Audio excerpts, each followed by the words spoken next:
Awesome. Well, welcome this morning. Today's training is Informed Choice Series Part 1, and we're going to learn about developmental disability services options for 18 years and beyond. And we are welcoming Laura Knoppenberger today. So let me... Hey there. So my name is Jenny Cavano, and I am the Program Director for Central Oregon Disability Support Network. And sorry, I'm just letting people in. Laura, would you mind keeping an eye on the waiting room for me? So what brings me to this work in Central Oregon Disability Support Network is my eldest son, Christian, and he is, I was just telling Laura, he's going to be quarter of a century here in April, and I cannot believe that. He's my eldest son, and you can see in that picture with all of us standing in front of the helicopter that he is the eldest brother to Tristan, who's 20, and Lillian, who is a sophomore and is going to be 16 here in a minute. And that picture for me is just an amazing milestone for Christian. He really wanted to become an adult before he was actually an adult. And one of the things that he wanted for his future was to be able to go on a trip to Hawaii and pay his own way. And through lots of support and lots of amazing educators and community partners, we were able to get Christian a job straight out of school. And he paid his way to Hawaii. And as you can see right there on the other photograph, he, when it's not COVID world, works at Providence Park and the Motor Center. And what 24-year-old doesn't want to watch all the Trailblazer games and all of the Timber games? So he's just living the dream. But I think today's presentation was, you know, a big part of our future with Christian when he was going into adulthood, because we were making choices about whether he was going to stay with the community developmental disability program or whether he was going to enroll with a brokerage. So all of this information that you're going to hear about today, our family has lived. And so if you have questions, I'm happy to answer them at any point. I also want to introduce Jennifer Williams. Jennifer, if you wanted to introduce yourself. Hi, I'm Jennifer Williams. I am the program coordinator for Kintsugi Disability Support Network, which is a daughter of Central Oregon Disability Support Network, or a child, whatever, based here in Harney County. And what brings me to this field is my son Arlie had a car accident and suffered a severe brain injury.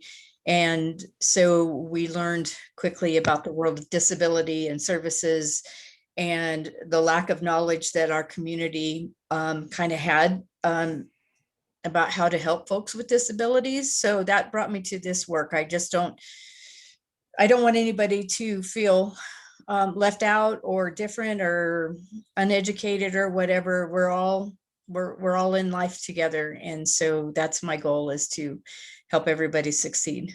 So thank you all for coming. I appreciate it.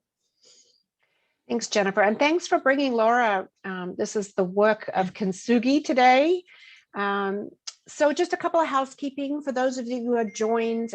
We are recording this training so that we can post it on our website for those that weren't able to attend today. Everyone is muted right now, and we would like you to use the chat box to let us know if you have questions or you wanted to make a comment. Please turn off your cameras so that when we post this on the website, we're not recording something that might be going on in the background you're not aware of. We are recording the chat box as well. So just so you know that all of that information is recorded, and we will be holding the questions to the end. We will have lots of time at the end for Laura and anybody else to answer some questions. So I would love to hand it over to you, Laura. She's the Executive Director for Eastern Oregon Support Services Brokerage, and really excited to have her here today. Thank you, Jenny. And thank you, Jennifer, for inviting me to do this today. That's always a funny picture of me. You can tell I really don't like having my photo taken. So that's kind of an old photo. So let me pull. Do you want us to launch the poll right off the bat here? Sure, you can. Yeah, okay. So would you mind answering what is the age of the child that brings you here today and what is your primary role? So I'm going to give you a few minutes to answer those questions. We have 40%, 50%, 55, 60, 70. We have a lot of folks on 14 to 18-year-olds today. And we have parents, foster parents, grandparents, and educators and professionals. So I'm going to end the poll. I have one more that I'm going to ask. Just bear with me. I've still got people popping in. I'm going to launch the second poll. And if you could just let us know, what is your knowledge about brokerage services? Have you heard about the brokerage services before? And have you heard of community developmental disability services? This will help us to inform today's information. I hope you guys are seeing the poll. Are you seeing the poll? I see it. Okay, good. Because people are just getting started and answering the questions. We're at 38%. Give me a few more minutes.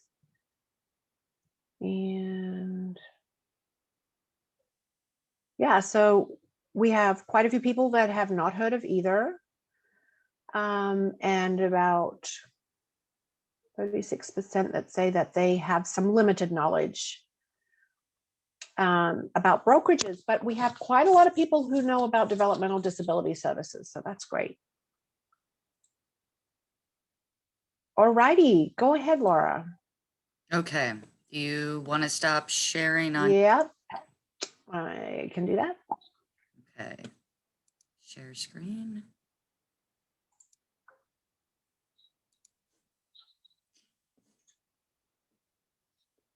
And I already have it selected for optimize. Let's see here. All right, well, welcome. Let me hide this taskbar so that that's not in the way. And I just have to remember how to make it come back when I need. Yes, technology. Technology. So thank you so much for inviting me to do this today. I have worked for brokerages, plural, since the inception of brokerages. So I've initially I had started out with Full Access, and they served at the time Lane, Crook, Deschutes, Jefferson counties. And eventually they split off and became two separate brokerages. I then moved to Hood River in 2014 and took over as the executive director in 2017. So I get super excited talking about brokerage services. I really want to ensure that people understand what their options are in Oregon and why we have the options that we have. And so I worked with another brokerage, Independence Northwest, to put this presentation together for you guys today. And we've got a video embedded in this. So I'm hoping that with some of the work that we did a few minutes prior to the start of this, that it will play really well, especially since everybody has their cameras turned off. So welcome. This is a presentation all about community-led brokerage services. And maximize that. Hopefully you all can see this. Yes, we can This see it. video will attempt to simplify one of the more confusing elements of Oregon's support services system for individuals with intellectual and developmental disabilities. One of the biggest questions we hear is, how do I choose a case management entity? Think of a case management entity as your first stop or foundation that's going to support you with getting connected to the services that you or your loved one wants and needs to build a full life. The decision about where you get your case management services from is a really important one. Because our state has such a rich history as a national leader in developing progressive services for people with disabilities, Oregonians have many more case management options than people living in other states. So, what are your options? If you're 18 or older and have an intellectual or developmental disability, you can choose from two types of case management entity, a Cddp or a brokerage. A Cddp is a Community Developmental Disabilities Program. In the Portland metro area, Cddps are actually run by county government. Cddps are responsible for protective service investigations and eligibility, as well as case management for both children and adults with disabilities. Brokerages have a more specialized focus as a case management entity.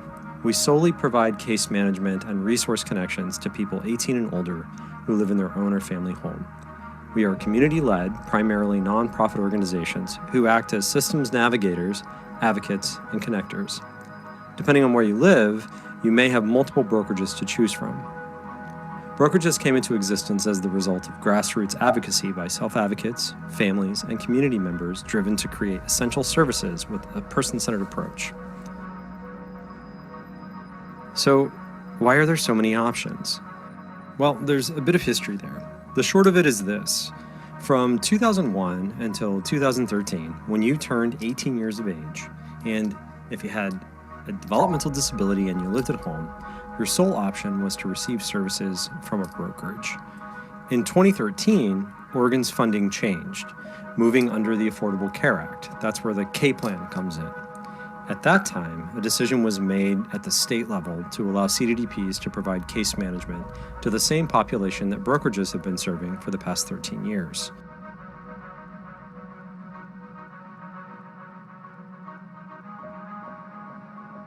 Okay, so should I choose a Cddp or a brokerage? The short answer is it really does depend on what you're looking for. Both Cddps and brokerages contract with the State of Oregon Department of Human Services to provide the same service. In theory, services should be identical. However, each organization is a bit different. We all have different cultures, sizes, locations, and even approaches. We recommend calling the Cddp program manager or brokerage director or directors of the case management entities that you're interested in. Explain your unique situation and share what your wants and support needs are. Ask them, in the first 6 months, what would you offer me and or my family? What kinds of services can we expect? What kinds of resources will you link us to? Because each person's situation is so different, this is a great way to find out the right fit for you. And we recognize making multiple calls when life is already busy can seem like a big ask, but we promise it's worth it. In 5 years of discussions with families since the K plan change, every person we've spoken to who has taken the time to make the calls has said that it was worth it. That time spent up front can really mean a lot. If you'd like to see what's available in your area, check out our website, mybrokerage.mychoice.org. There you'll find links to websites for every Cddp and brokerage in the state.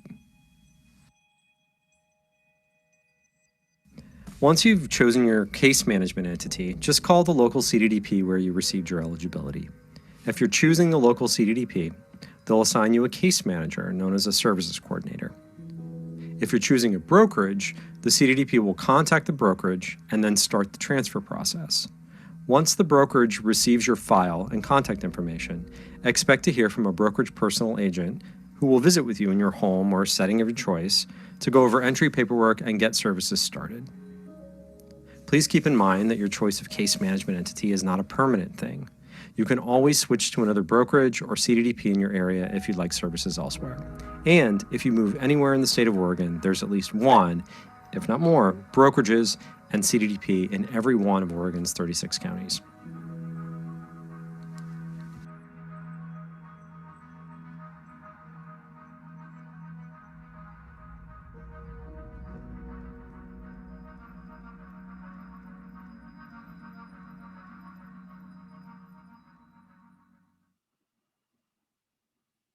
All right, so let me jump slides.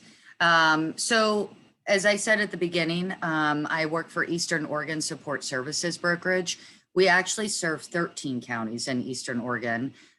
So Hood River, Wasco, Sherman, Gillum, Morrow, Umatilla, Wallowa, Union, Baker, Malheur, Harney, Grant, and Wheeler counties.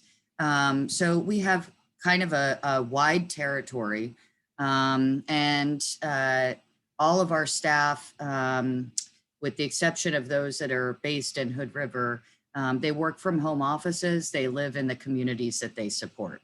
So some of the things that we're going to go over today: what is a brokerage? Who do brokerages serve? How do I enroll in brokerage services? What services are available? How are services delivered? And what if I have additional questions? So what is a brokerage? A brokerage is a community-led organization or program that supports individuals with intellectual and developmental disabilities with planning a full life, acting as a systems navigator, an advocate, and a connector. We are private organizations, primarily nonprofits. We're community-led with boards of directors, primarily comprised of people with disabilities and their family members. EOSSB's board of directors is mostly comprised of the individuals who are accessing services as well as their family. We contract with the state of Oregon, Department of Human Services, to provide case management and facilitate supports to adult Oregonians with intellectual and developmental disabilities. Brokerages came into existence as the result of grassroots advocacy by self-advocates, families, and community members driven to create essential services with a person-centered approach. The Staley settlement, which was the Staley versus Kitzhaber lawsuit, is the foundation for Oregon's extraordinary systemic shift to providing services for all Oregonians with IDD. Brokerages serve nearly 8,000 Oregonians. You'll notice here we've got Eastern Oregon Support Services Brokerage, Self-Directed Resources, Independence Northwest, Inclusion Inc., UCP Connections, Community Pathways, Mentor Oregon, ISN, Full Access, RCO, Full Access High Desert, Creative Supports, and Connections Case Management. Connections Case Management was previously known as Southern Oregon Regional Brokerage. They rebranded in the last few years. So what does a personal agent do?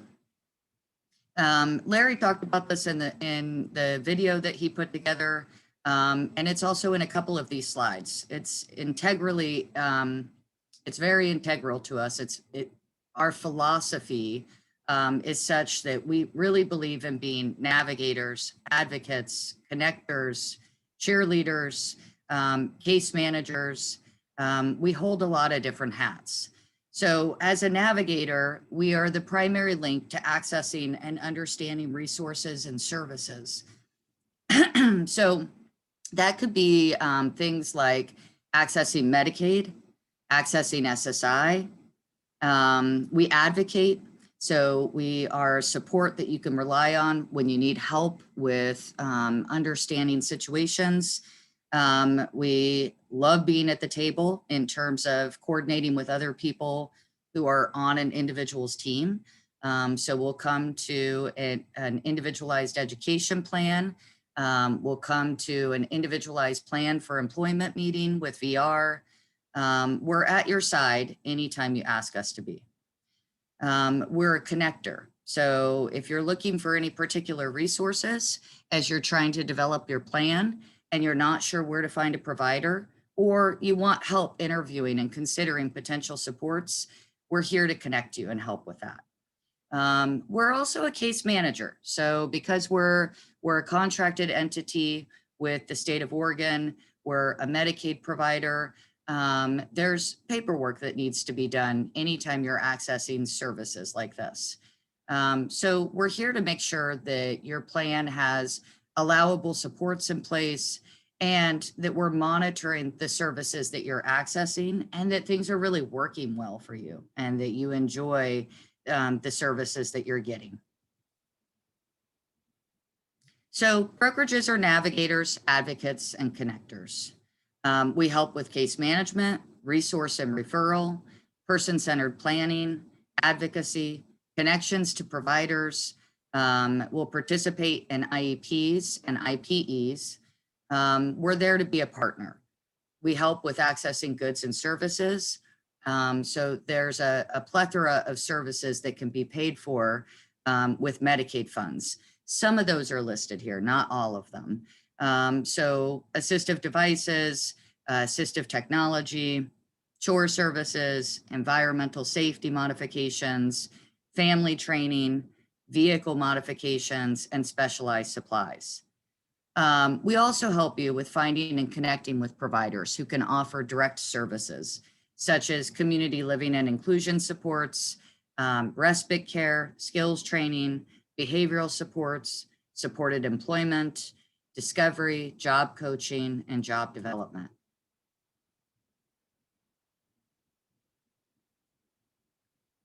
We're really here to build relationships with people. So it very much goes beyond just meeting people's basic needs. You know, we support individuals with identifying, safe places to live, having connections with family, connections with community partners, belonging, having natural resources in place in people's communities. We assist with helping people determine and direct their own supports. We also assist people with getting connected to other resources, whether it be wanting to participate in a church that you're interested in or an art class. We're really here to talk with you about whatever is going to make your life go well and help you connect with your community and have the ultimate authority to make your own decisions. So working with a personal agent, when people come into Eastern Oregon Support Services Brokerage, we meet with them initially to go over some paperwork, but then we really start crafting your goals. What brought you to us? What is it you want to see in life change? What's going really well in your life right now? Who are your biggest allies and advocates? We go through a process of assessing your needs, which is the Medicaid component of all of this. We write a plan and we connect you with resources to meet your goals. What skills do you want to learn? What are your short-term goals and your long-term goals? Jenny was talking earlier about her son and some of the things that give him his best life. So those are the things that we generally start by exploring. We try to start with your goals as opposed to what are the assessment processes that we go through, because it's important to be able to dream big and not be held back necessarily by all of these other pieces. So we kind of treat those as secondary. What do we need to do together to help you achieve those goals? So once we craft your goals, we go through a needs assessment process. And in Oregon, we're actually using 2 needs assessments currently. We're using the Oregon Needs Assessment, which rolled out in 2018. So everyone who's receiving Medicaid funded disability services goes through an Oregon Needs Assessment process. The Oregon Needs Assessment was created by the state of Oregon Department of Human Services. The assessment looks at disability-related supports, and it's performed by a formal assessment specialist. EOSSB, we have 2 assessment specialists who go out and conduct the Oregon Needs Assessment. Those are individuals that are employed by our agency, and they're individuals that know the people that we support. What's not mentioned here is we also conduct an adult needs assessment. The adult needs assessment actually was the assessment that Oregon was using prior to the Oregon Needs Assessment. We're kind of in the process of transitioning from the child needs assessment, adult needs assessment, over to the Oregon needs assessment. So for new customers, an initial assessment must be completed within 45 days of being found eligible for services. And you can request a reassessment anytime things change. The ISP process, which is the individual support plan, we take a look at your goals. We look at the resources that are available to you, both paid and unpaid, and we work together to write a plan. Plans go for a 12-month period of time, but they can be changed at any point during that year. So if something new comes up, such as I found a job at Fred Meyer and I'm accessing vocational rehab, but I'm going to need some ongoing support to maintain my job, it's as simple as doing a one-page change form. It doesn't take very long at all. So you can always make changes to your plan.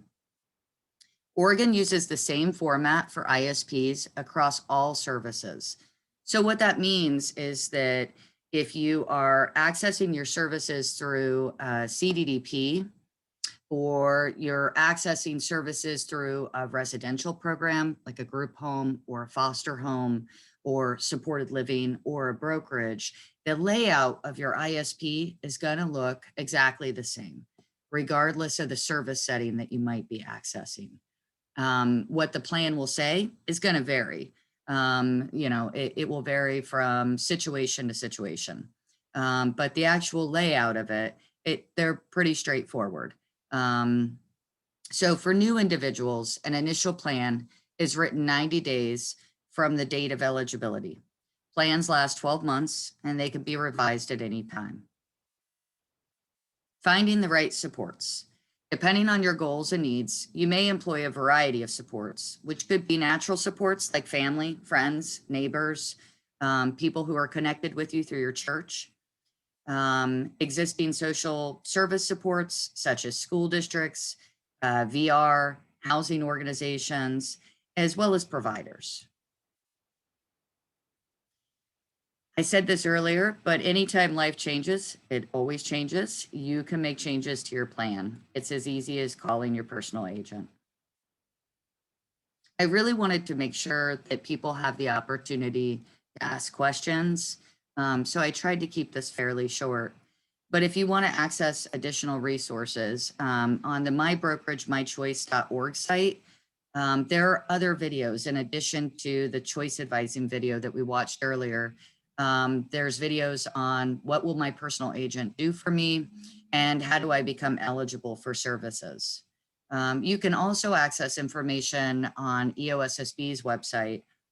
We have things like our annual plan, individuals who have wanted their stories put up on our website who are employed in the community and want to share with others, and information about our agency overall. So Laura, we do have a question in the chat. Do participants have to be on Social Security, and how does a client qualify? Okay, thank you. So you do not actually have to be on Social Security in order to access services through a Cddp or a brokerage. In terms of the funded supports that you access, the Social Security and the Medicaid allow you access to the 1915K plan and the Title 19 waiver plan. Those are the two waivers that we operate under in the state of Oregon. You do need to have Medicaid to access waivered services, but you can also access case management only services. So you can, once you're found eligible to receive services through your local Cddp, a service coordinator and or a personal agent, if you request brokerage services, can provide case management services to you, which would still be helping you get connected to those other resources. Does that answer the question? I think so. And what's the second part? Julie, did you have any questions about what she just said? You can unmute if you would like. No, that was great. Thank you. And I did look at the website for the other additional eligibility as well. So it was pretty, it's a pretty good resource as well, the website itself. Thank you. Next question. How do you request services from a CDDP or a community developmental disability program? So there are community developmental disability programs in all 36 counties. So all you have to do is call them. You would identify which county you're in. Sources actually that I can include. I can send this presentation to you, Jenny, with the resources that give you contact information for each of the counties.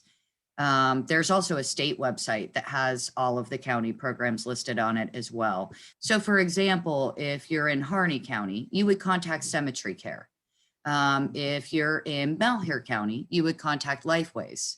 You would ask to speak to an eligibility specialist. And what they're going to do is provide you with an application that you would start by completing. That application gives them just some basic information about you. You also complete releases of information with them. So one of the things that the county's going to do is they're going to request records from school districts, from physicians, anybody that you may have had contact with previously that would have an understanding of your intellectual or developmental disability. That helps them in determining whether you're eligible to receive services. So in all 36 counties, there's a county program and an eligibility specialist. The application you would fill out, regardless of the county that you are going in the front door at, the application is going to look the same and the process is going to look the same. County programs and brokerages, we both follow Oregon administrative rules. And so those Oregon administrative rules lay out timelines for how things need to be completed. Those timelines apply to anything from eligibility to choice advising to the Oregon needs assessment, individual support plans. Everything we do is dictated by those Oregon administrative rules. So regardless of whether you access services from a CDDP or a brokerage, those rules are the same as they relate to in-home services. Great. Any more questions? I haven't seen anything else come into the chat. Hopefully I haven't missed something.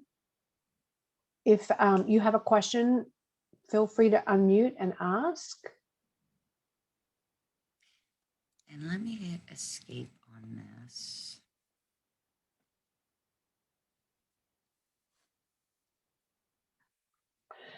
Okay, we have another question that just came in. Are individuals eligible for services regardless of immigration status? That is a great question. And I would need to do a little bit of research on that and actually follow up with you. I don't mind doing that at all. I was just looking at that rule the other day. I believe in terms of, there is some ability to access some general fund dollars there, but that feels like a little bit more of a complicated question. So Lara, we'll get back to you. I can send Laura your email and put the question in the email and copy you on it so that you guys connect. Thank you. I guess one of the questions that I've had from parents before that might be helpful is how do I find the community developmental disability program in my area if I'm not already connected? Mm-hmm. Yeah, so there are a couple of websites. There's the State of Oregon website that lists all of the CDDPs as well as brokerages. So if you go to the Office of Developmental Disability Services, and I can put that link in the chat if that's helpful. Let's see. It will give you contact information for each of them.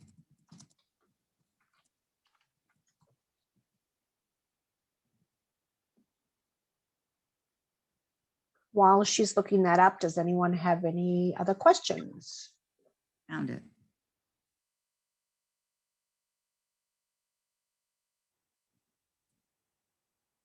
Thanks, Laura. So it's in the chat, www.oregon.gov DHS. Seniors and disabilities, DD pages, county programs. So again, it's as easy as, when you're looking at going down this road of wanting to access services and wanting to learn more, you would start with your county. County CDDPs provide a number of services. So not just in-home supports. Your local CDDP, they are your gateway for accessing services in terms of eligibility. They also provide children's services. They provide licensing and monitoring for foster homes. They provide monitoring for group homes, and they provide protective services for individuals who are accessing services under IDD.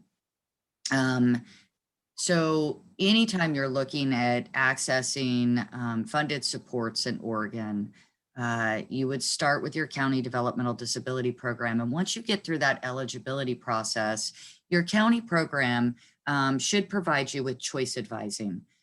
So the moment that your eligibility is determined, you should hear from a staff person at the CDDP, and they should, if you are 18 or over, they should be telling you that you've got options depending on where you are in the state. So as Larry indicated, in the Portland metro area, there are 5 brokerages. In Eastern Oregon, we are much more rural. So we've just got 1 brokerage and the CDDP in each of the counties that we serve.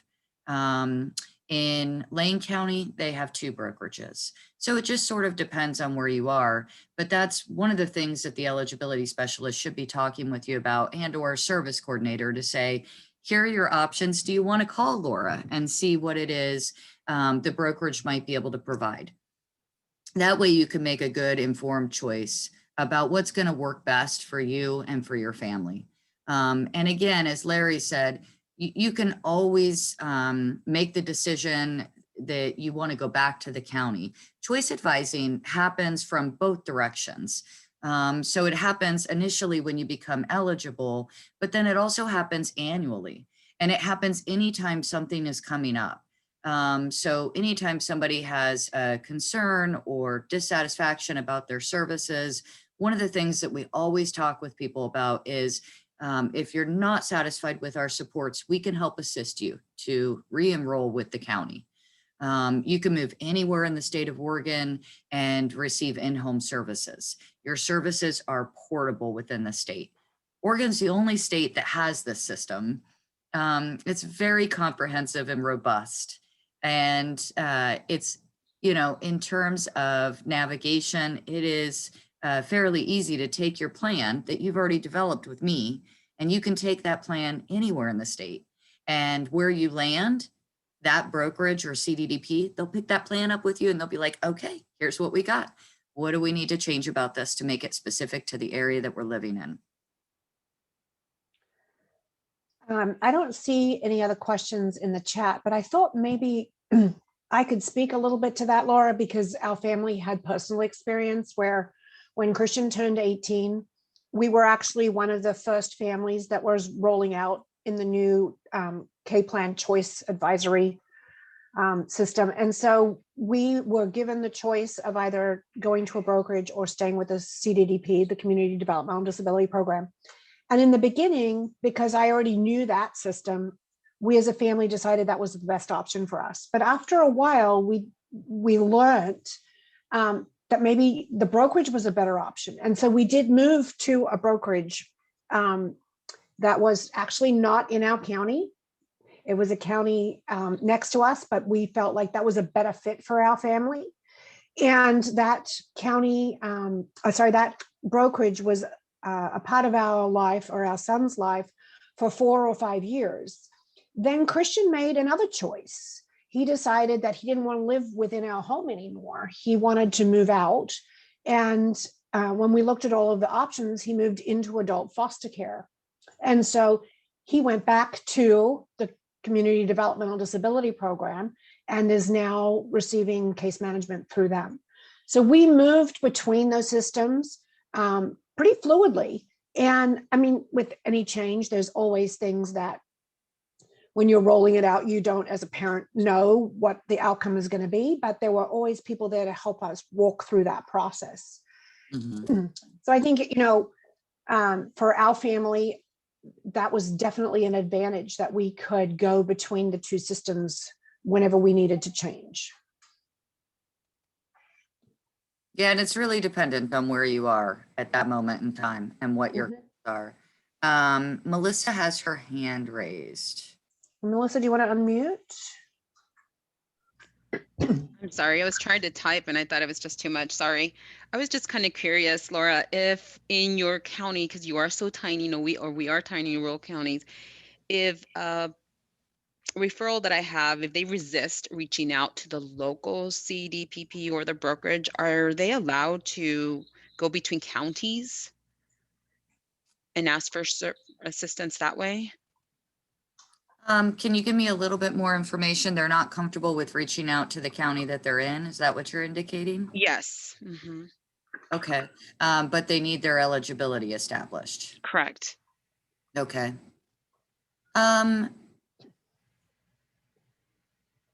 don't see any reason why you couldn't turn in an application at another county and go in and talk with an eligibility specialist there and explain the reason why they might be applying through this other county, and try to work through the process that way.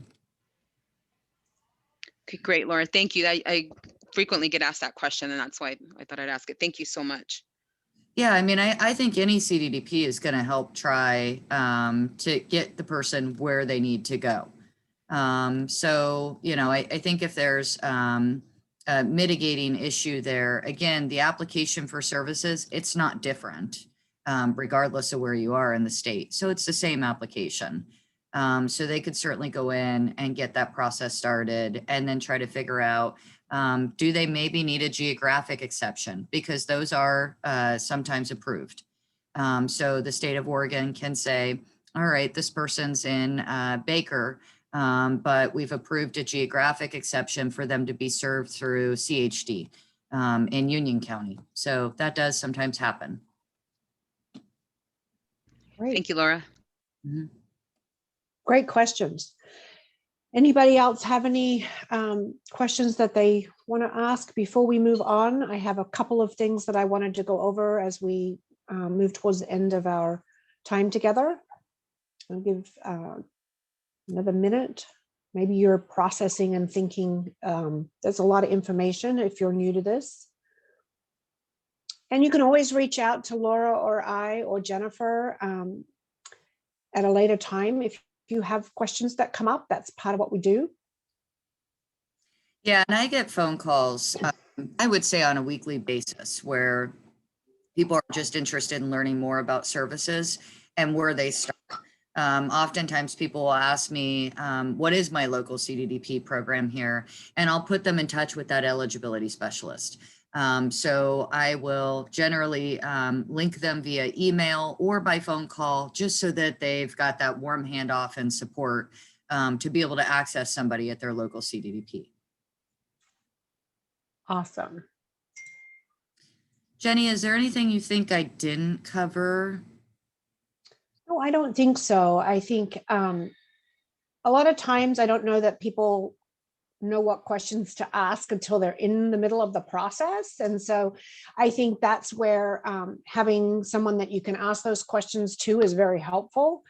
I know that when we were navigating the beginning of the whole transitioning into adulthood, there was a lot of things that were coming at us as a family. Like, it wasn't just about whether we choose a brokerage or a community developmental disability program. We're talking about, do we need Social Security, SSI? Do we need Medicaid? Like all of these different things that families are facing decisions around. And so I think it's super helpful that if you are a family member and you have questions, that you reach out to us so that we can help you navigate that.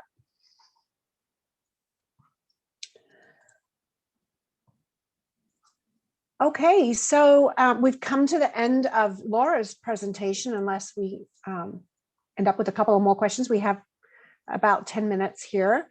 I do want to encourage you to fill out the evaluation that we will send at the end of today's training. It'll come out in an email with a couple of those resources and links that we put in the chat.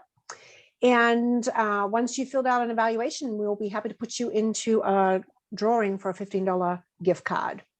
And Jennifer, I was going to hand it over to you. Oh, I just want to say thank you to everyone for coming and joining us today. And thank you, Laura, for teaching us about all these things. Jenny, are you going to explain about the next step of this series or? Sure.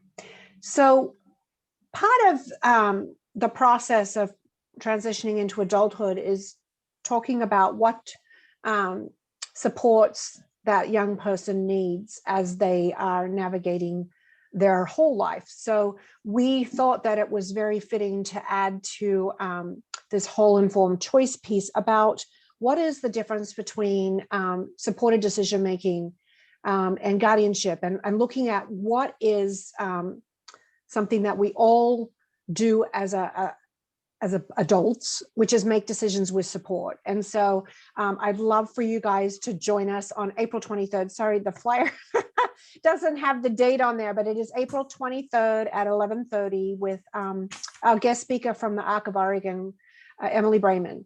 And registration will be going up for that on our website.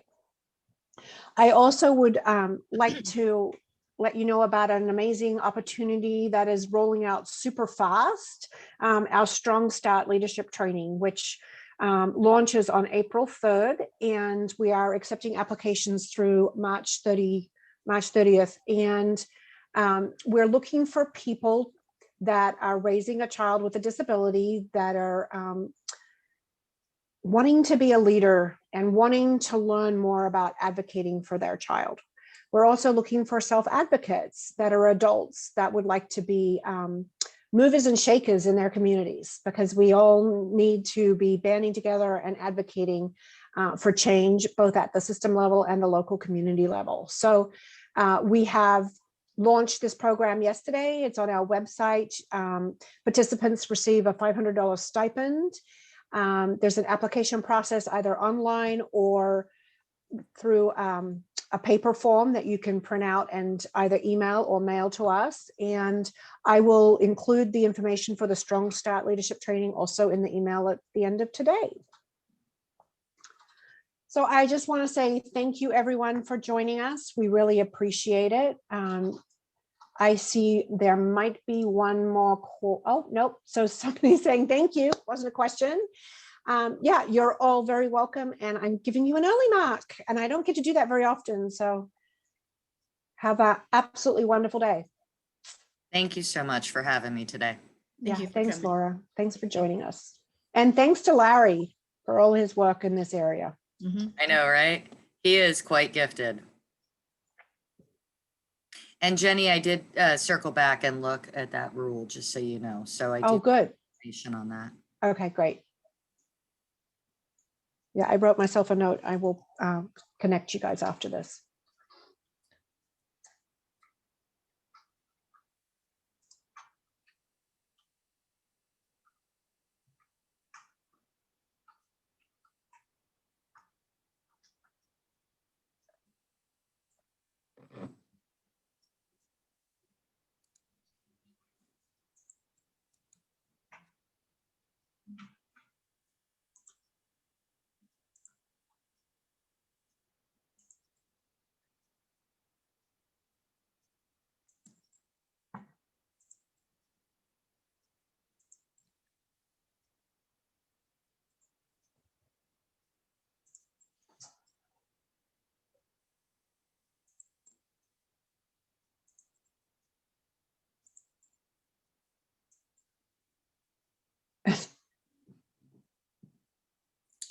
Thank you, ladies. Yeah, thank you. Yeah, it's always interesting to me how many people have obviously stepped away from Yeah. their desk and they don't leave. No, this was good. I hope this worked for you guys. I hope this. It did. It was amazing. Mhm. Let me stop the record though. Oh, there's that.